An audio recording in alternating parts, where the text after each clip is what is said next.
Hi everyone, welcome back to my channel. আজ আমি আপনাদের জন্য ধোকার ডালনা রেসিপি নিয়ে এসেছি। আজকের এই ধোকাটা একটু অন্যরকম করে তৈরি করব। আজকের এই ধোকাটা আমি পটলের ধোকা তৈরি করব। এই পটলের ধোকা খেতে কিন্তু দুর্দান্ত লাগে। নিরামিষ দিনে অবশ্যই ট্রাই করতে পারেন এই রেসিপিটি। কিভাবে তৈরি করা হয় একদম পারফেক্টলি পটলের ধোকা দেখে নেওয়া যাক আজকের এই ভিডিওটিতে। তো চলুন বন্ধুরা, দেরি না করে শুরু করা যাক আজকের এই রেসিপিটি। আজকের এই পটলের ধোকা তৈরি করার জন্য এখানে আমি 1 কাপ পরিমাণ মসুর ডাল প্রায় 2 থেকে 3 ঘন্টা সময় ভিজিয়ে রেখেছিলাম। নর্মালি ধোকা মটর ডাল বা ছোলার ডাল দিয়ে তৈরি করা হয়, আজকে আমি মসুর ডাল দিয়ে তৈরি করব। মসুর ডালের ধোকাও কিন্তু খেতে দুর্দান্ত হয়। আর যদি মসুর ডালটা খেতে না চান তাহলে আপনারা মটর ডাল বা ছোলার ডাল দিয়েও তৈরি করতে পারেন। তারপর এখানে নিয়েছি আমি পটলগুলোকে আমি এভাবে ছোট ছোট টুকরো করে কেটে নিয়েছি। পটলের কিন্তু খোসা ছাড়ানোর প্রয়োজন নেই, পটলগুলোকে পেস্ট করে নিতে হবে, এর জন্য আর খোসা ছাড়ানোর প্রয়োজন নেই। এখানে ডাল আর পটল কিন্তু সমপরিমাণ নেবেন। এখন ডাল আর পটল পেস্ট করার জন্য একটা মিক্সিং জার নিয়ে নিয়েছি বড় সাইজের। এর মধ্যে নিয়ে নিলাম কেটে রাখা পটল আর নিয়ে নিলাম জলে ভিজিয়ে রাখা ডাল। শুধু ডালটাই নেবেন, জলটা কিন্তু নেবেন না। তারপর এর মধ্যে দিয়ে দিলাম 1 ইঞ্চের মতো আদা আর দিয়ে দিলাম 2টো লাল লঙ্কা। তারপর এর মধ্যে 1/2 কাপের মতো জল দিয়ে দিলাম। জল কিন্তু বেশি দেবেন না, 1/2 কাপই দেবেন। তারপর ঢাকনা লাগিয়ে একটা মিহি করে পেস্ট তৈরি করে নেব। সো দেখুন বন্ধুরা, ডাল আর পটলের পেস্ট আমার তৈরি হয়ে গেছে।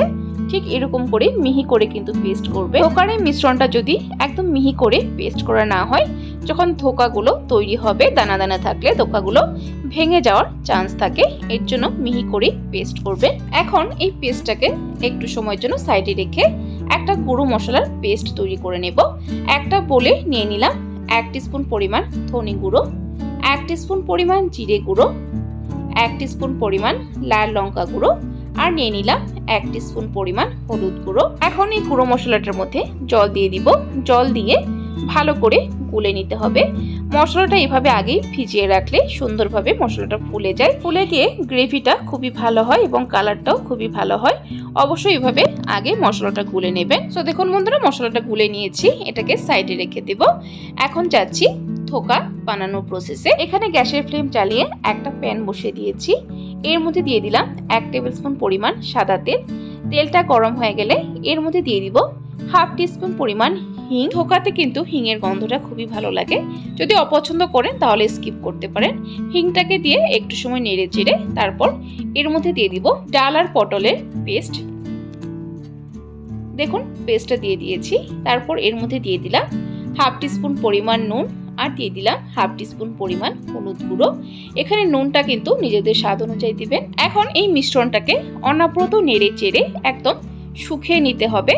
যতক্ষণ না একটা দলার মতো তৈরি হচ্ছে ততক্ষণ অবধি এটাকে রান্না করতে হবে। তো দেখুন বন্ধুরা, মিশ্রণটা কিন্তু একদম শুকিয়ে গিয়ে একটা মন্ডর মতো তৈরি হচ্ছে।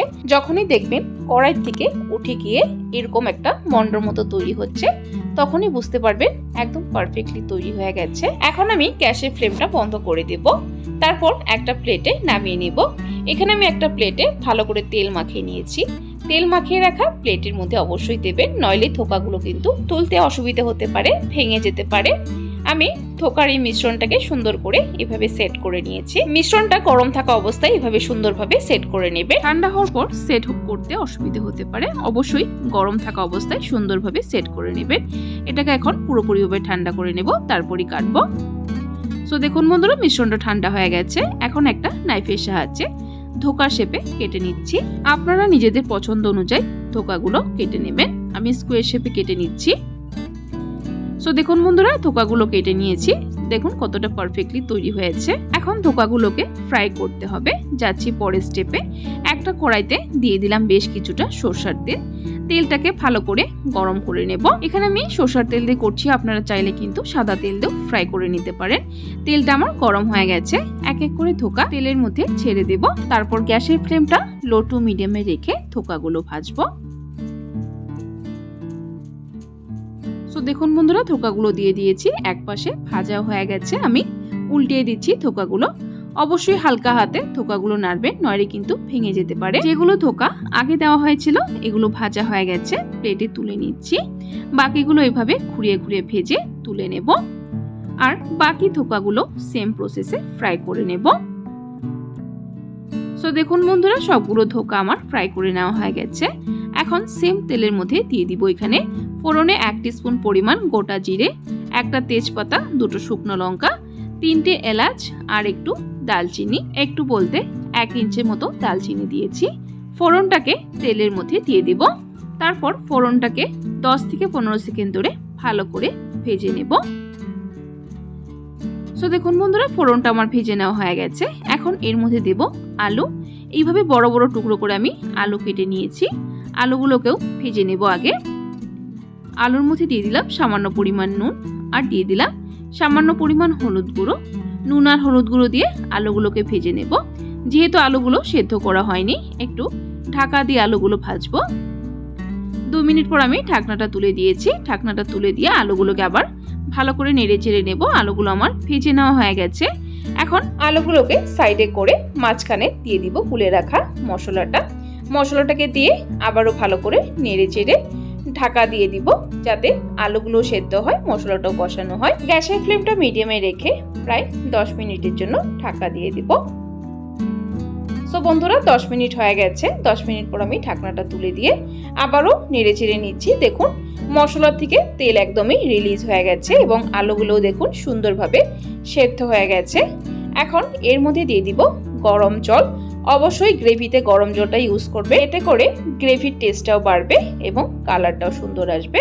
যেহেতু গরম জল দিয়েছি, দেখুন বয়েল এসে গেছে। আমি আবারও ঢাকা দিয়ে এটাকে প্রায় 10 মিনিটের জন্য কুক করে নেব। ঝোলটাকে একটু শুকিয়ে নেব। সো বন্ধুরা, 10 মিনিট হয়ে গেছে। 10 মিনিট পর আমি ঢাকনা তুলে দিয়েছি। দেখুন ঝোলটা কিন্তু একটু শুকিয়ে গেছে। এখন এর মধ্যে দিয়ে দিব নুন। নুন আগেও দেওয়া হয়েছে, অবশ্যই একটু টেস্ট করে নুনটা দেবেন। নুনটাকে দিয়ে ভালো করে নেড়ে চেড়ে তারপর এর মধ্যে দিয়ে দিব ভেজে রাখা ধোকাগুলো। দেখুন ধোকাগুলোকে দিয়ে দিয়েছি। ধোকাগুলোকে দিয়ে আবারও ভালো করে নেড়ে চেড়ে নেব। তারপর আবারও 2 মিনিটের জন্য কুক করে নেব, যাতে করে ধোকাগুলো গ্রেভিটা সুন্দরভাবে টেনে নেয়, তবেই ধোকার টেস্টগুলো আসবে। ফিরে আসছি 2 মিনিট পর। সো বন্ধুরা, 2 মিনিট হয়ে গেছে। ধোকার ডালনা আমার তৈরি হয়ে গেছে। গ্রেভিটা কিন্তু এরকমই রাখবো, বেশি শুকাবো না, কারণ ঠান্ডা হওয়ার পর কিন্তু ধোকাগুলো ঝোল টেনে নেবে, আরো ঘন হয়ে যাবে। গ্যাসের ফ্লেমটা বন্ধ করে দেব। লাস্ট এখানে ঘি আর গরম মশলা দিয়ে নামিয়ে নেব। যেহেতু নিরামিষ রান্না, একটু ঘি গরম মশলা দিলে খেতে ভালো লাগে। ঘি গরম মশলাটাকে দিয়ে ভালো করে একবার নেড়ে চেড়ে নেব। তারপর ঢাকা দিয়ে 10 মিনিটের জন্য স্ট্যান্ডিং টাইমে রেখে দেব। 10 মিনিট পর সার্ভ করে নেব। সো বন্ধুরা, 10 মিনিট হয়ে গেছে। আমি একটা আলাদা বোলে সার্ভ করে নিচ্ছি। দেখুন বন্ধুরা, একদম পারফেক্টলি ধোকাগুলো তৈরি হয়েছে। একটাও ধোকা কিন্তু ভেঙে যায়নি। এইভাবে অবশ্যই একবার ট্রাই করতে পারেন পটলের ধোকা। আশা করছি আপনাদের পরিবারের সকলেরই ভালো লাগবে। সো বন্ধুরা, রেসিপিটি কেমন লাগলো ট্রাই করার পর কমেন্ট বক্সে জানাতে ভুলবেন না। আর যদি ভালো লেগে থাকে তাহলে একটা লাইক দিতেও ভুলবেন না। আরও এরকম রেসিপির আপডেট পাওয়ার জন্য চ্যানেলটাকে সাবস্ক্রাইব করে দিবেন। সাবস্ক্রাইব করে পাশে থাকা বেল আইকনটা ক্লিক করে অল করে দিবেন।